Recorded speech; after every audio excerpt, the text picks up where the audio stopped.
Good morning guys! Welcome back again to my channel. It's Ala Maria. So today, meron kaming paparating na refrigerator. Umorder kami online from Home Depot. And kasi yung aming refrigerator, she's very old na. So kailangan niya na magpahinga. Kasi last time... Kasha Mommy! Yeah. Hi Kasha guys! Mommy! Say hi guys! Kasha Mommy! Okay. So, yeah. Bali, ang ginawa ko, tinanggal ko na yung laman ng ref namin. Kasi nga, may bago na nga paparating, di ba? So, ito na yung mga veggies. Usual na nakalagay sa ref. Ayan. Tapos, tinurong ko rin yung cage ni Gurka, yung aming dog. Ito si Gurka. Ayan.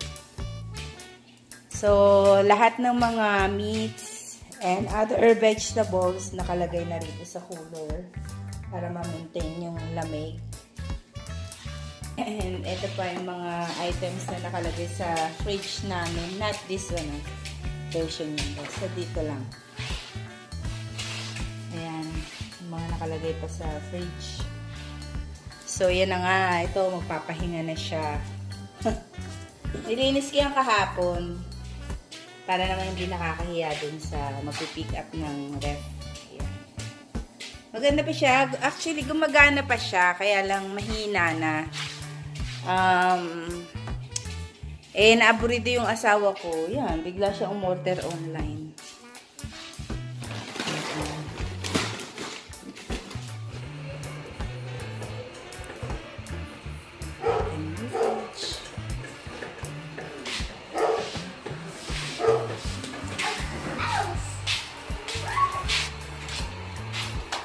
Look, our fridge is here. It's nice.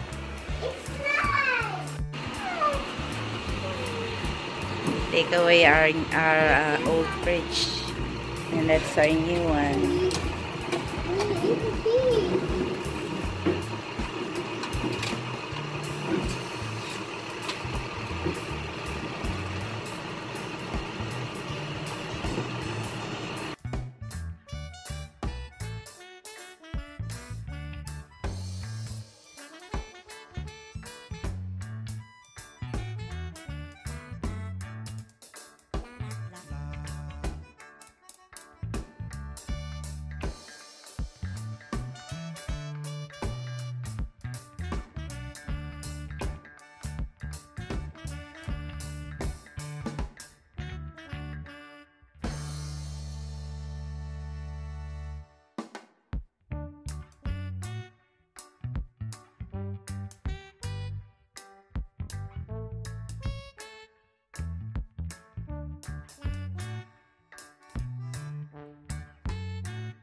So, ayan na nga mga friends. Ito na yung refrigerator namin.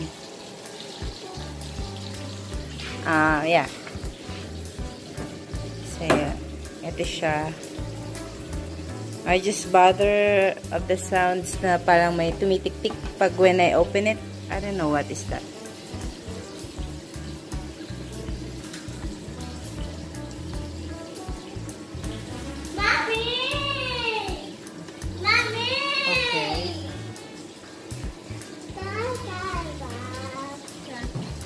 Hold on.